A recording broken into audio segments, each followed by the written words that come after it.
Radio Retro Future. Good day everyone and welcome aboard the weird train of thought. Today we're traveling to the Netherlands, where it's Carnival. Now Carnival here is a tradition primarily popular in the Catholic south of the country, but where I am it's barely celebrated. I haven't seen anyone in costumes running around. Traditionally, this festival is the last night before the Vast, that lasts until Easter, but very few probably know that over here. Even fewer practice the Vast at all. I don't know any Catholics who do it. Although I must admit, I don't know that many Catholics to begin with. In practice, Carnival is just an excuse for normies to drink themselves into a coma while wearing a funny costume. And it's considered to be a very lowbrow tradition for the lowest common denominator among the public. Now, there are some very interesting aspects to Carnival as well. For example, cities get a different name around this time of year. They can be references to the history of that town, or they can just be very funny, random sounding names, like Oeteldonk. I think Den Bosch is called Oeteldonk, which is a major city. Also, during this period, they have, instead of a mayor, they have Prince Carnival, which is a person that gets elected to act as a kind of a mayor during this period, and is also responsible for part of the organization, as well as being the spokesperson for the carnival societies in the local community. And also there are very large parades with giant floats made by local sports clubs and carnival societies of all kinds. And I've got an example over here by the so-called stamgasten, which would roughly be translated into the bar regulars. And they have this train-like float called Steampunk, Immerse Yourself. And they won second place for best float that year. But besides floats, there are of course costumes, and steampunk costumes seem to be very popular these past few years. As a matter of fact, newspapers are falling over each other to report on it. I also have two articles that use the same pictures with Dean Wilford, known from the Steampunk series. I thought that was funny. I thought, oh, they're just copying each other. But no, they do try to have their own takes on it. One of the people they interviewed is Danny Kuiper, a vendor called Steampunk Heaven. And she's actually doing pretty well, according to the articles. She sells a lot of periphery articles. But also they interviewed store owners of party shops, and they are, of course very commercially minded people, and they've seen steampunk become very popular over these past few years among adults, I must say. The children go for, sports heroes, the boys go for soccer players, and the girls go for, the kind of princess looks.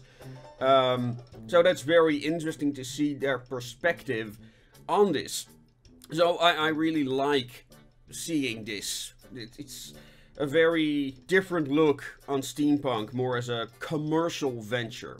When you look at these costumes, by the way, they are, from a distance, they are pretty good costumes, I must say. Yeah, they're made of flannel with the very shiny stuff, but you don't really see that from a distance. And for 50, 60 euros, you people can buy a full costume. And as it appears, these people buy the base costume at the party shop, then go to places like Steampunk Heaven, buy the periphery items to expand on those base costumes. So, yeah, apparently these actually seems to take these steampunk costumes pretty seriously. Of course, the costume is still as cheap as hell, and even then it's probably cheaper to go to a vintage shop and buy your stuff there.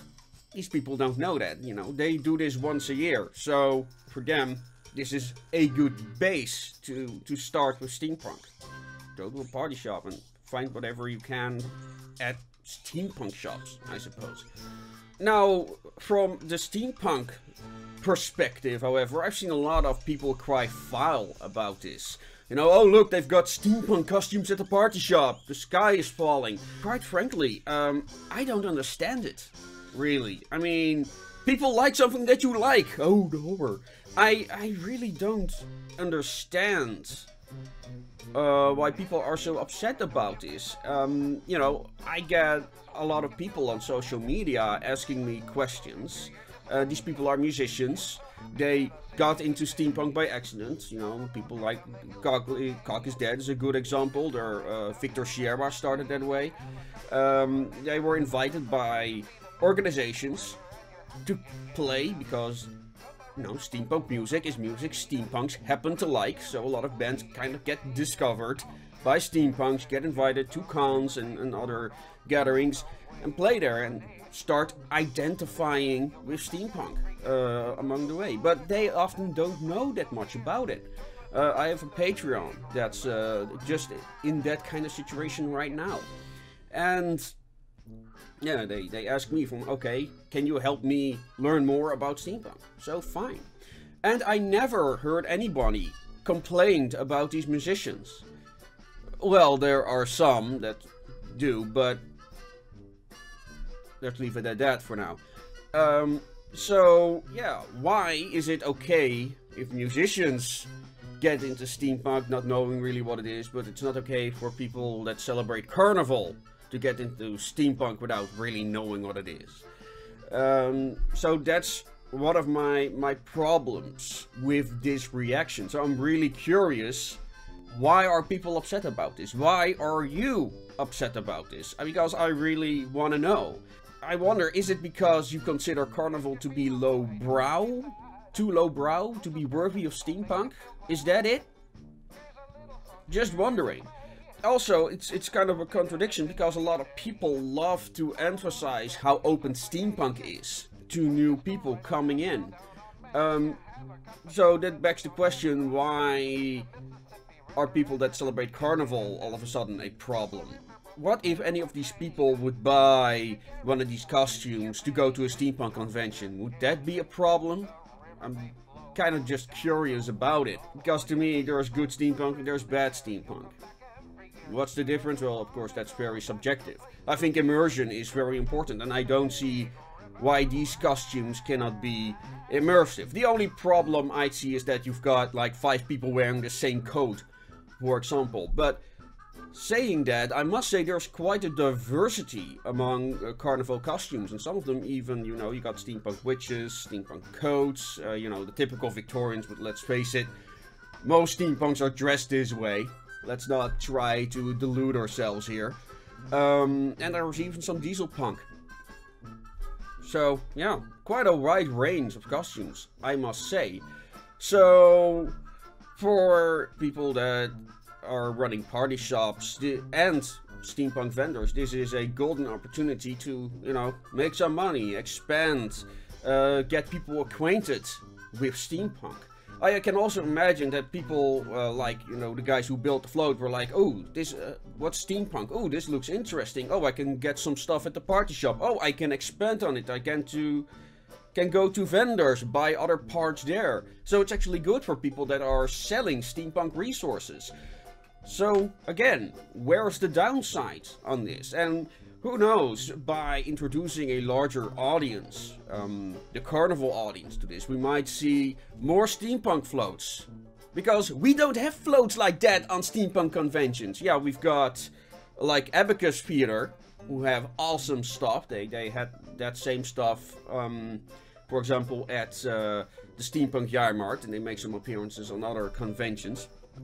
But they're not the size of these giant floats, and they are incredible floats that I've seen. I unfortunately cannot find them back because these floats are not marked as being steampunk in the videos. Many people who film these parades have no idea. So, really curious, what's the problem here? I only see opportunities.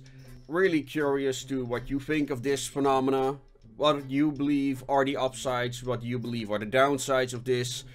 Yeah, I can see the whole blister pack steampunk. Yeah, I understand the whole blister pack steampunk objection to it, as Montague Jacques Fromage likes to call it, but I have no issues with it. So let me know your opinions down in the comments or on social media. Of course, if you like this video, don't forget to give it a thumbs up down below. And of course, subscribe to the channel if you want to hear more of these opinion vlogs. And as always, make it your way. 5, 6, 7, 8. Hit it!